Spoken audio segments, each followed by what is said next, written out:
요한복음 7장 1절에서 24절의 말씀 표준 세번역으로 봉독하겠습니다. 그 뒤에 예수께서는 갈릴리를 두루 다니셨다.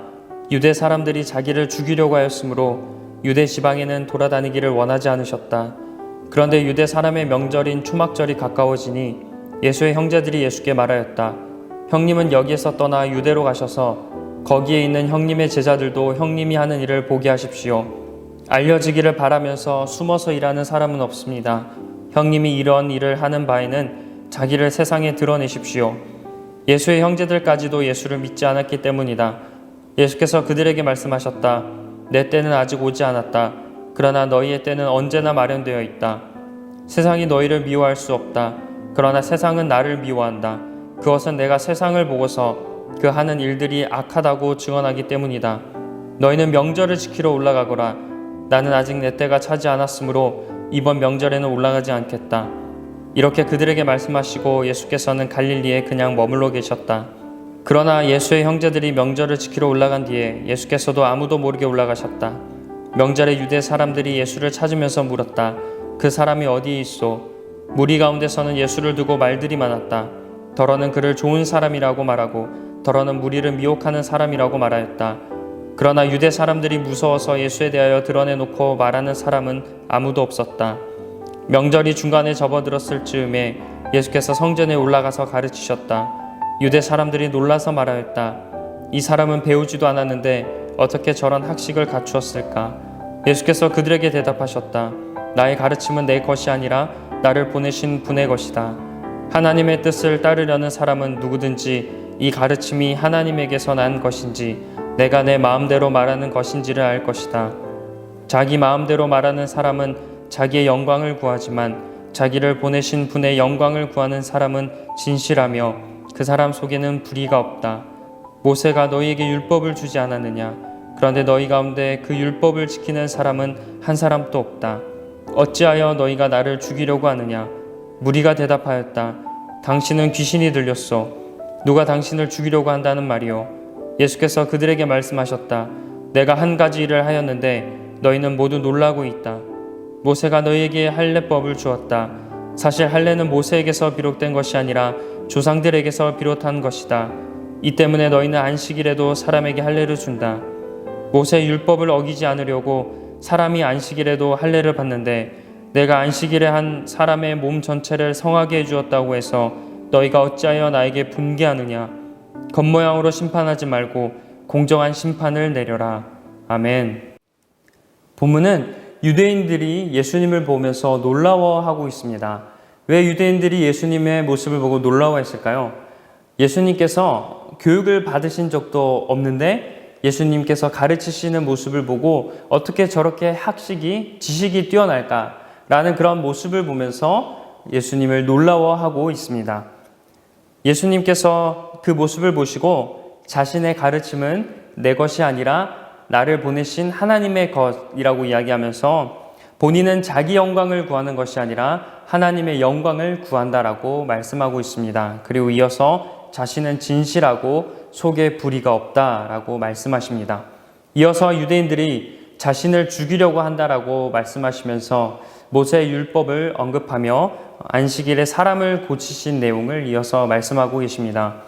오늘 말씀을 통해서 하나님께서 우리에게 주시는 영적인 진리, 그 깨달음은 바로 외모로 사람을 판단해서는 안 된다라는 것입니다. 유대인들은 외적인 모습을 보고 예수님을 판단했습니다. 예수님께서 성전에 가르치시는 그런 모습을 보면서 배우지도 못한 사람이 어떻게 저렇게 가르칠 수 있을까? 어떻게 저렇게 지식이 있어 보일까라고 예수님을 판단했습니다. 가르치신 내용을 바라보기보다 내용을 판단하지 않고 그 가르치시는 모습 그 자체를 보고 판단하였던 겁니다. 그리고 또 예수님께서 안식일에 사람을 고치셨다라는 그 사실을 가지고 그 이면에 담긴 의도나 목적을 생각하기보다 단순히 예수님께서 안식일에 사람을 고쳤다라는 그 사실을 바라보고 또한 비판하고 있습니다. 자신들은 안식일에 할례를 행하면서 예수님께서 안식일에 사람을 고치자 모세 율법을 이야기하며 또 사람을 살리는 그런 중요한 목적보다 단지 안식일에 사람을 고쳤다는 그 겉모습, 그 외형적인 그런 모습을 보고 예수님을 비판하였던 겁니다. 유대인들은 계속해서 예수님을 외모로 비판했습니다. 오늘 본문에서 말하는 이 외모는 겉모습, 그런 생김새를 눈으로 보이는 그런 생김새를 뜻하는데 단순히 얼굴의 그런 생김새를 뜻하는 것을 넘어서 겉으로 보여지는 행동들까지 다 포함하는 개념입니다. 유대인들은 결국 예수님의 그런 모습 하나하나가 행동 하나하나가 다 마음에 들지 않았던 겁니다. 그리고 예수님께서 왜 그렇게 하셨는지 그 의도를 이해하기보다 예수님의 단순한 행동 하나를 보고 판단하였습니다. 그런데 이렇게 예수님의 행동을 보고 이런 겉모습을 보고 판단했던 결과 예수님을 죽이려고 했다라는 사실을 우리가 성경을 통해서 발견하게 됩니다. 사랑하는 성도 여러분, 오늘 말씀을 기억하면서 우리는 외모로 사람을 판단하지 않길 바랍니다.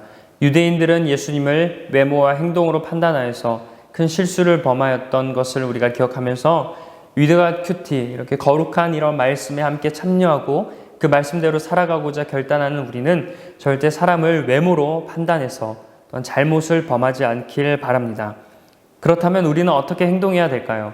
물론 누군가를 판단하고 누군가의 그런 모습을 이렇게 판단하는 그런 일들은 없어야 합니다. 하지만 만약에 누군가를 판단하거나 또한 누군가를 이렇게 좀 헤아려야 한다, 살펴야 한다라고 한다면 그런 순간에 우리가 어떻게 해야 정말 하나님의 지혜로운 방법일까요?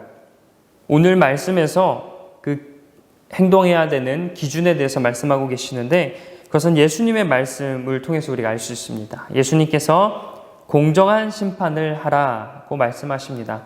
결국 예수님께서는 올바른 기준으로 사람을 바라보라는 거예요. 단순히 외모나 행동을 보고 저 사람은 저런 사람일 것이다 라고 판단하는 것이 아니라 그 사람의 행동, 외모를 넘어서 공정한 기준으로 그 사람을 바라보라는 것입니다.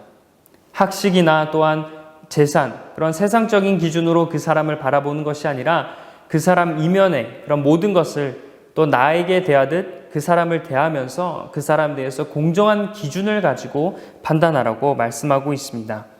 우리의 아버지신 하나님께서는 사람을 외모로 보지 않으시고 무엇을 보신다고 말씀하셨습니까? 네, 중심입니다. 하나님께서는 사람을 외모로 보지 않으시고 중심을 보시고 또한 마음을 보신다라고 말씀하셨습니다.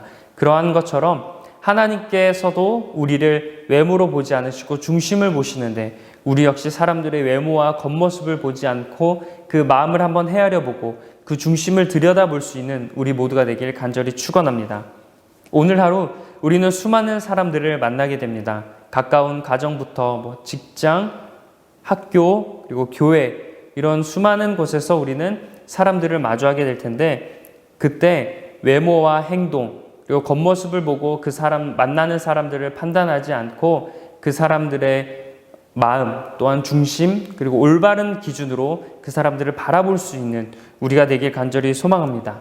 만약에 이전에 내가 어떠한 사람에 대해서 외모와 또한 겉모습으로 그 사람을 판단했다면 그 판단을 잠시 내려놓고 다시 오늘 말씀에 그런 배운 내용들을 적용해서 그 사람에 대해서 예수님의 마음으로 바라보고 공정한 기준으로 바라볼 수 있는 우리 모두가 되길 간절히 축원합니다.